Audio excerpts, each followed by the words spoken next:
जय माँ प्रकृति। आज हम लोग देख रहे हैं फूल गोभी और इस फील्ड की एज आज हो गई है 25 से 27 दिन कंप्लीट, क्योंकि ये पूरा का पूरा फील्ड एक दिन में नहीं लगा है। तो 25 से 27 दिन में ये कंप्लीट हुआ है। 3 दिनों में ये कंप्लीट लगा था, इसलिए मैंने इसका एज एक 25 से 27 दिन बताया है। यहाँ पर काफ़ी सारी चीज़ें हैं जिन्हें फॉलो अगर हम करते हैं तो आगे अच्छा उत्पादन हम ले सकते हैं गोभी में। और ये बेड पर लगा हुआ है पूरा, आप देख रहे होंगे रो, यहाँ पर 2 रो लगी हुई है। ड्रिप सेंटर में है, इस तरह से ये ड्रिप है और इसके दोनों साइड में यहाँ पर प्लांट लगे हुए हैं। बीच में ये गैप, काफ़ी बड़ी गैप छुटी हुई है। यहाँ पर फिर ये सेम उसी तरह से बेड आ गया है। बेड भी काफ़ी अच्छा हेवी बेड है बना हुआ, जो इस क्रॉप के लिए काफ़ी अच्छा है, सफिशिएंट है। दोस्तों निवेदन है इस बीच में कि आप लोग हमारे चैनल को सब्सक्राइब करें, लाइक करें और शेयर ज़रूर करें, क्योंकि इसी तरह से हम कई सारी जानकारियाँ आप लोगों के बीच में लेकर आ रहे हैं। अभी पत्ता गोभी हो या फूल गोभी हो और कई सारी फसलों में जो प्रॉब्लम आती है, उनसे कैसे हम बच सकते हैं, उनका क्या समाधान है। जैसे अभी आप यहाँ पर देखें कई सारी जगह पर तो पौधे सूख रहे हैं, ऑटोमेटिकली धीरे धीरे वो ख़त्म होते जा रहे हैं। तो ये जो समय होता है बारिश का, बारिश होना, धूप आना, फिर बारिश हो जाना, या ऐसा मतलब ठंडा गर्म, शीत गर्म जिसे हम बोलते हैं। तो यहाँ पर अभी हमने पौधे निकाले हैं, तो एक ही जगह पे 3 प्लांट निकाले हैं पास में। एक यहाँ पर निकाला है और 2 पौधे यहाँ से निकाले हैं। और अभी इसकी भी तैयारी हो गई, आप समझ सकते हैं, देख ही रहे होंगे, ये पूरा नर्वस हो गया है। एक प्लांट ये भी नर्वस हो गया, मतलब एक ही जगह पे 5 प्लांट है जो डिस्टर्ब होकर ख़त्म होने की कगार पर है। अब इनमें प्रॉब्लम क्या है?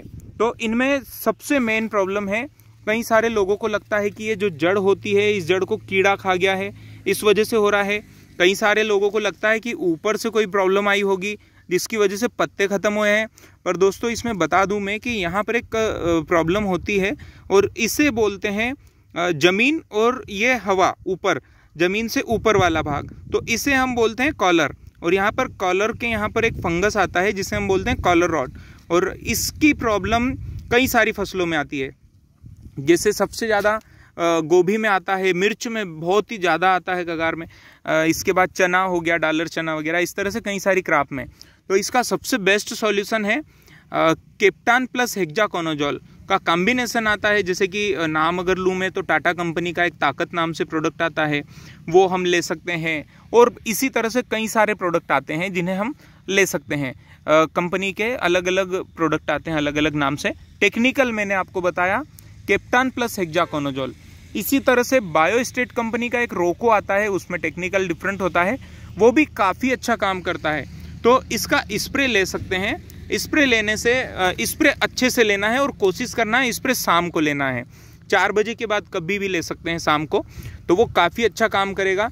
क्योंकि स्प्रे इसलिए करना है, वो यहाँ पर लगेगा और यहाँ से कॉलर को कंप्लीट कंट्रोल कर लेगा। अगर हम ड्रिप से चलाते हैं तो ड्रिप से फ़ायदा तो करेगा, पर उससे कई सारा बड़ा नुकसान भी करेगा, क्योंकि जितनी मित्र कैनोपी है वो पूरी की पूरी डेड कर देगा, ख़त्म कर देगा। तो कोशिश करना है हमें ड्रिप से ट्राइकोसुडो जरूर चलाना चाहिए। पौधा लगाने के टाइम पे ही या लगाने से पहले ही ट्राइकोडर्मा सुडोमोनास चला देना चाहिए। और स्प्रे में अभी रोको ले सकते हैं। ट्राइकोडर्मा सुडोमोनास का टाइम अभी भी है, रिसेंट इसी टाइम में अगर हम चला लेते हैं तो उसका एक अच्छा सा रिस्पॉन्स मिलता है।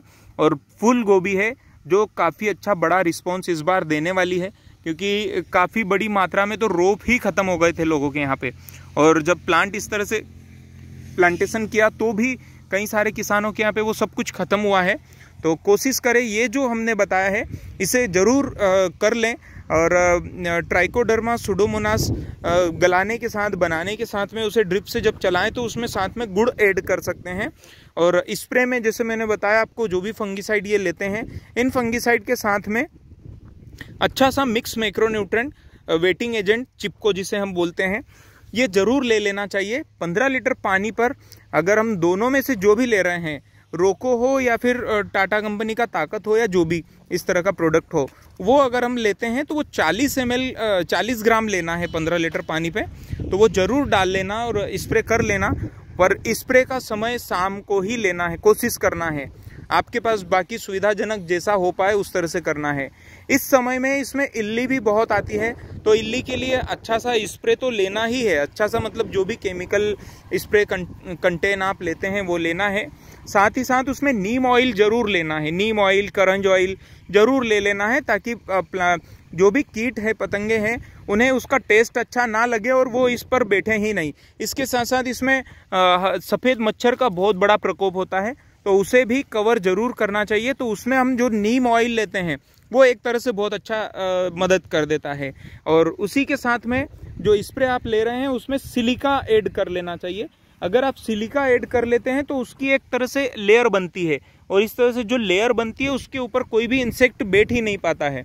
और अगर उसने सिलिका के ऊपर डंक भी मारा रस चूसने के लिए, तो वो एक ही बार में उसका डंक टूट जाएगा और वो कभी भी कुछ खा नहीं पाएगा और कुछ ही टाइम में वो मर जाएगा। तो ये चीज़ें अगर हम कर लेते हैं तो वाकई में उसका बहुत अच्छा रिस्पॉन्स मिलता है। एक चीज़ और बहुत इंपॉर्टेंट है, जैसे आप देख रहे होंगे यहाँ दो पौधों के बीच में एक पौधा मर जाने की वजह से गैप आई है, तो पौधा लगाने के टाइम पे ही हमें यहाँ पर मक्का जरूर लगानी चाहिए। तो जिगजैग पैटर्न में एक यहाँ पर लगा दिया, एक और 5-7 फीट की दूरी पर, 10 फीट की दूरी पर, ऐसे जगह जगह अगर हम मक्का लगाते हैं तो यहाँ पर चिड़ियाँ आकर बैठेगी। और चिड़ियाँ एक तरह से सर्वाहारी जीव बोल सकते हैं, जो मांसाहारी कैटेगरी में भी आती है और शाकाहारी कैटेगरी में भी आती है।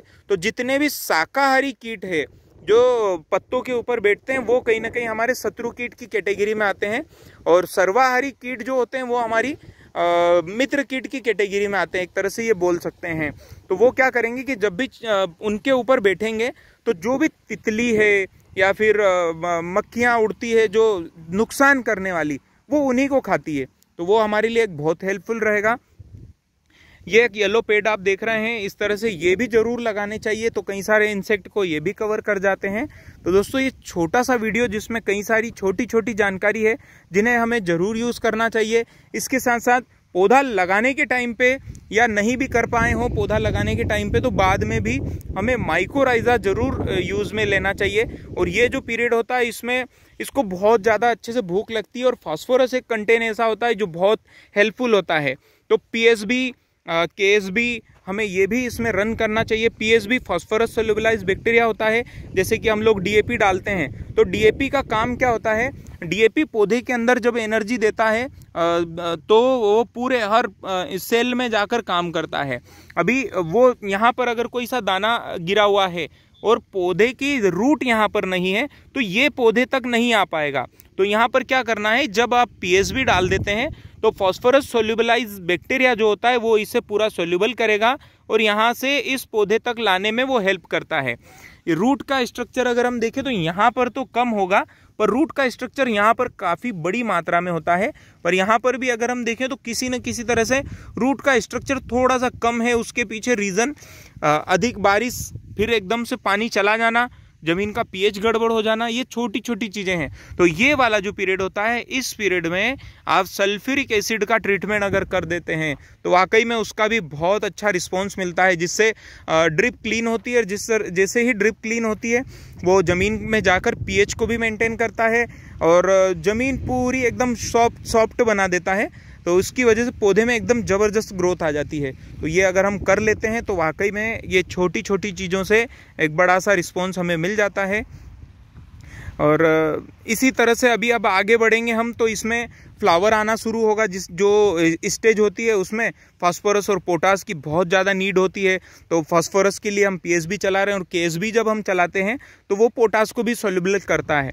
और ये जो पीरियड होता है इसमें अभी वो पीरियड आ चुका है कि ये फ्लावर स्टार्ट करने वाला है और अगले 20 दिनों में इसमें ज़बरदस्त फ्लावर दिखना स्टार्ट हो जाएंगे। जो यहाँ पर छोटा सा एकदम दिखाई देगा पर वो धीरे धीरे बड़ा साइज लेगा। तो उसको डेवलप होने के लिए कई सारे अलग अलग न्यूट्रिएंट लगेंगे, जो हम आगे और बात करेंगे उस पर भी। और आप लोगों को अगर और कुछ अलग सी जानकारी लेना हो तो हमें कमेंट बॉक्स में ज़रूर बताएं, तो हम उस पर भी ज़रूर काम करेंगे। धन्यवाद दोस्तों।